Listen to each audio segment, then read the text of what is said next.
She said it with a smile.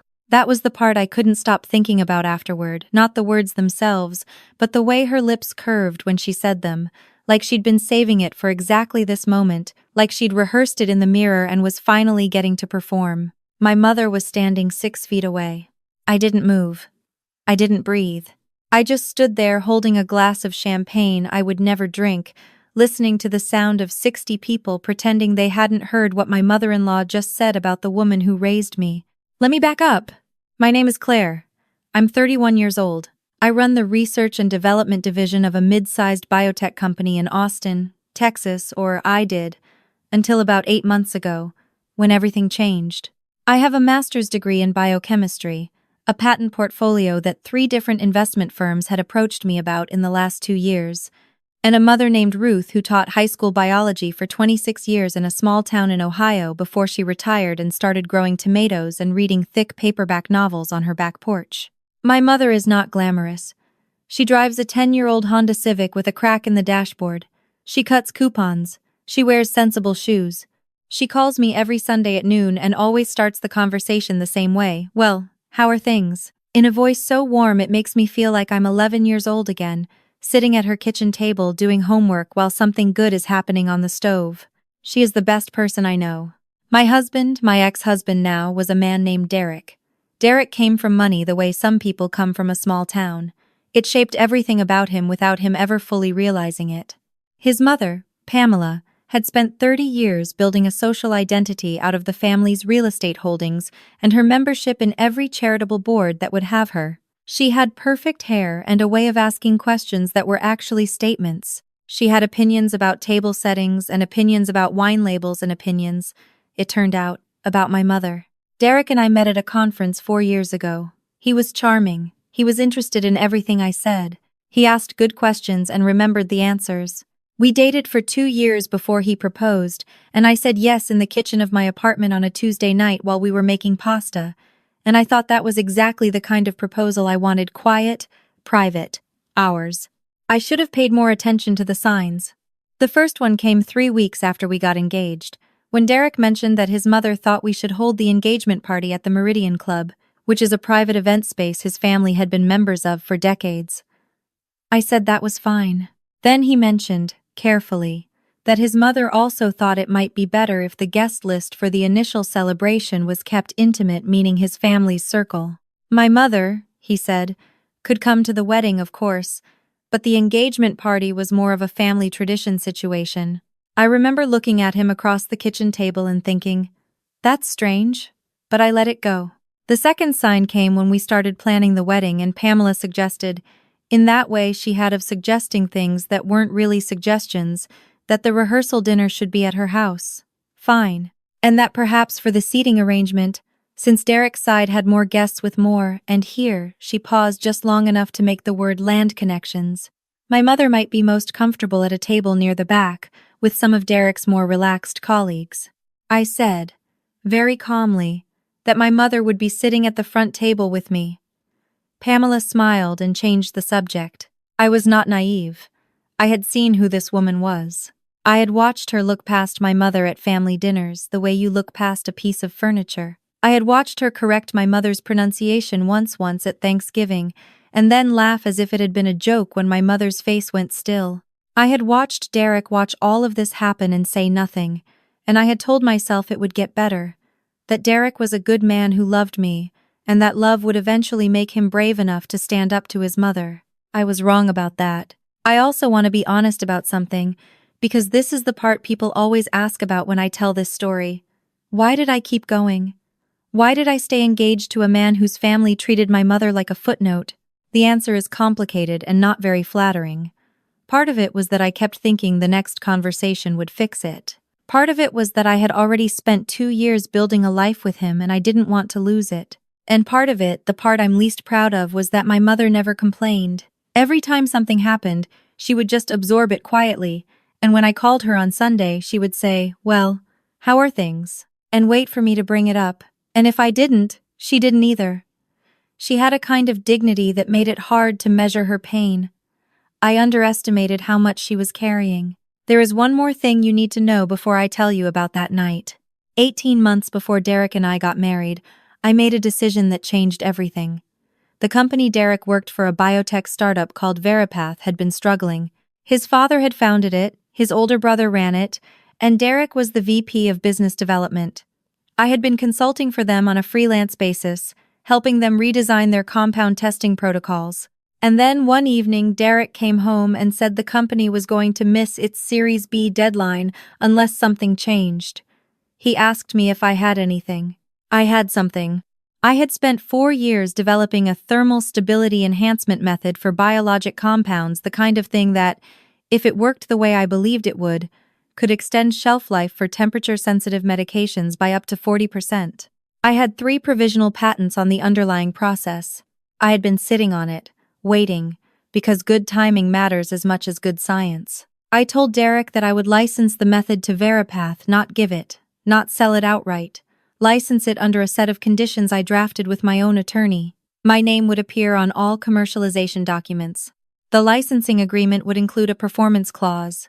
If Veripath failed to hit certain revenue benchmarks within 36 months, the license would revert to me entirely. The royalty structure was specific and non-negotiable. Derek agreed. His brother agreed. His father, who had been the CEO until 6 months prior, agreed. Pamela was not in the room for that conversation. She did not know the details. I'm not sure she ever read the licensing agreement. I don't think she ever needed to, in her mind. I was just Derek's fiancé who had something useful. They hit the Series B. They hit the benchmarks. The company was worth something real by the time Derek and I got married, and my method was a significant reason why, but nobody at the family dinners ever acknowledged that. I was still just Claire, Derek's wife, quiet, polite Claire with the sensible mother from Ohio.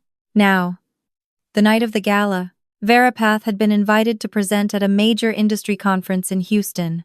It was a big deal, the kind of event where the right conversation in the right corner of the room could open doors for years.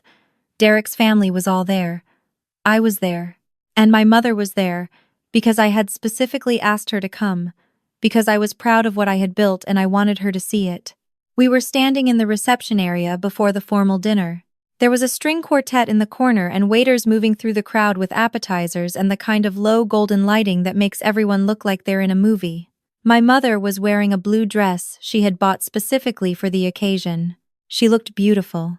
She was talking to one of my former colleagues from graduate school, laughing at something, and I was watching her from across the room and feeling something close to joy. Then Pamela materialized at my elbow. She was with 2 of her friends, women I had met at various family events. Women whose names I always forgot because they blurred together into one long performance of wealth, and she was looking across the room at my mother with an expression I recognized. The expression she used when she was deciding something. She leaned toward one of her friends and she said, not quietly enough, not even trying to be quiet, she said, "That must be the mother. Doesn't she look exactly like a substitute teacher who got lost on her way to a PTA meeting?" Her friends laughed. I heard it. 2 of Derek's colleagues who were standing nearby heard it. My graduate school friend heard it, because I saw her expression change and watched her gently touch my mother's arm as if to anchor her. I don't know if my mother heard it directly. I think she might have heard the laugh. I think she understood what had happened. She kept smiling. That was the worst part. She kept smiling and she straightened her back just slightly and she went on talking. I looked at Derek. He was 5 feet away. He had heard it. I know he had heard it because he took a sip of his drink and looked at the floor and said absolutely nothing. Something went quiet inside me. Not the kind of quiet that means calm. The kind of quiet that means you have made a decision and the decision is permanent and you are now simply waiting for the right moment to execute it. I didn't make a scene. I didn't cry. I walked over to my mother and I put my arm through hers and I said, very softly, just to her, I heard what she said. My mother looked at me. Her eyes were steady. She said, "I know, sweetheart." That was all. We didn't discuss it further that night, because there was no point discussing it there. But there was a conversation between us in that moment that didn't need words, something we had both been carrying for a long time finally being named. I got through dinner. I smiled at the right moments. I said the right things to the right people. Derek's brother gave a presentation and mentioned the company's recent performance metrics and did not mention my name. Pamela sat at the head table and held court like she always did and never once looked in my direction. I went home. Derek was quiet in the car. When we got back to the house, he said, "My mother can be difficult sometimes." I said, "Yes." He said, "She doesn't mean anything by it." I said, "Yes, she does." He didn't respond to that. We went to bed and lay in the dark, and I stared at the ceiling and I ran numbers in my head. The next morning, Derek left early for a breakfast meeting. I made coffee. I called my attorney. Her name is Diane, and she has been my attorney since I filed my first provisional patent at 26. And when I told her what I wanted to do, she was quiet for a moment and then she said, "You've read the performance clause recently?" I said, "I wrote the performance clause." She said, "You know what this triggers?" I said, "Yes." She said, "I'll have the documents ready by end of day." Here is what most people don't know about licensing agreements in early-stage biotech. The performance benchmarks are not just about revenue. The clause I had written into Veripath's licensing agreement included a provision about the company's valuation methodology. Specifically, it required that the licensed method continue to be classified as a core asset on Veripath's balance sheet and attributed to its originating licensor in any investor-facing documents. It was a standard IP protection clause. It was also, depending on how you read it, a clause that Veripath had been quietly not complying with for the past 2 quarters. I had noticed this 4 months earlier. I had said nothing because I was still deciding what I wanted. I had decided. Diane sent the revocation notice to Veripath's legal team at 4:17 in the afternoon. She sent a simultaneous notification to the 3 investment firms that had current positions in the company, as we were required to do under the licensing terms. She sent a formal reclassification request to the patent office. The license was being revoked. The method was coming home. I won't pretend I know exactly what happened inside the Veripath offices in the hours after that notice landed.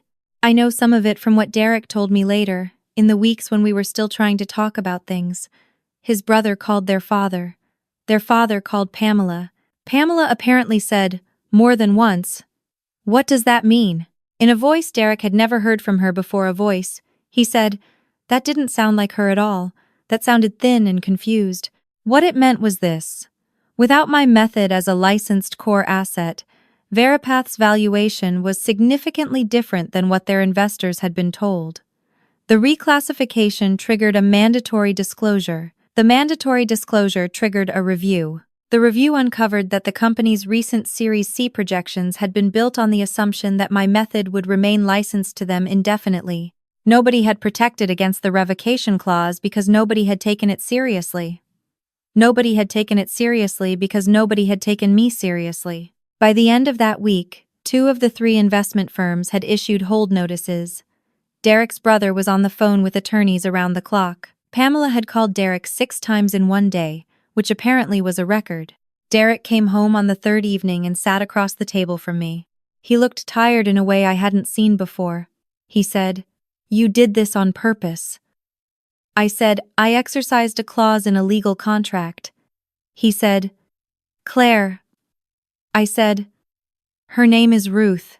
My mother's name is Ruth. She taught biology to teenagers for 26 years, and she drove 9 hours to Houston in a car with a cracked dashboard because she was proud of me, and your mother said she looked like a substitute teacher who got lost." Derek didn't say anything.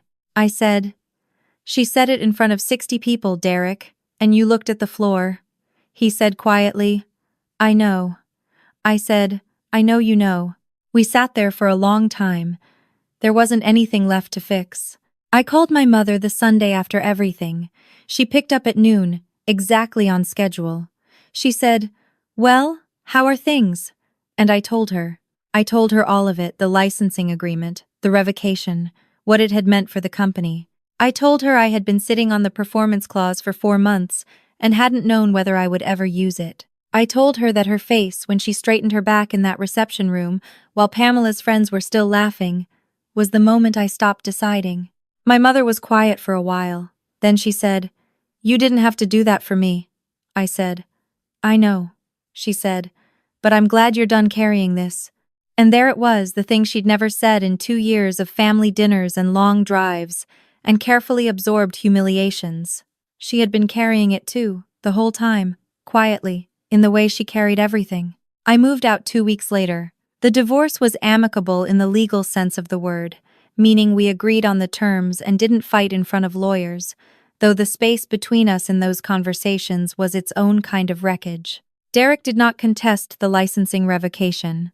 I think he understood, on some level, that I had not done anything that wasn't within my rights, and that the real failure had been much older and quieter than a legal clause.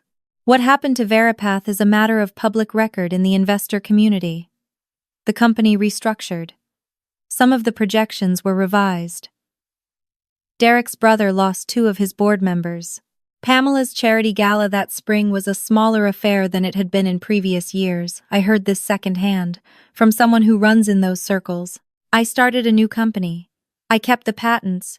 I hired 6 people, including my former graduate school friend who had touched my mother's arm in that reception hall and whose loyalty I have not forgotten. We are small and we are careful, and every investor deck we send out lists the founding IP clearly, with my name on it, in the first paragraph. My mother came to visit in the spring. We sat on my back porch in Austin, and she drank her tea and I drank my coffee, and she looked out at the yard with that particular expression she has when she is thinking about something and doesn't feel the need to say it yet. Then she said, "You know what I always told my students about biology?" I said, "What?" She said, "Everything adapts or it doesn't survive." She looked at me. "You adapted, sweetheart?" I said, "I had a good teacher." She smiled and looked back at the yard. The tomatoes she planted for me in pots by the back fence came up in August. They were, like everything she touches, very good. I want to be clear about one thing before I finish telling you this story, because I know what some people will say when they hear it. They will say, "Was it proportionate? Was it fair to the other people at Veripath, the employees, the investors who had nothing to do with what happened in that reception room?" I've thought about that. I think about it still. What I know is this. The clause was in the contract. The violation was real. What I chose to do with a legitimate legal right is, yes, a choice I made partly out of anger, and I won't pretend otherwise. But I also know that if you build a company on the intellectual property of a person you have decided to dismiss, that is a risk you have accepted. Pamela did not read the contract because she did not think I was worth reading carefully. That was her calculation. She was wrong. And my mother drove 9 hours in a car with a cracked dashboard because she believed in me. That matters more than any benchmark I could put on a balance sheet. If you're watching this and you have someone in your life who has been absorbing small humiliations quietly for your sake, who has been straightening their back and keeping their smile and pretending not to hear, I just want to say this. They notice everything. They are not confused about what is happening. They are protecting you, and it is costing them something. Know what you're worth. Know what you've built. And read your contracts carefully.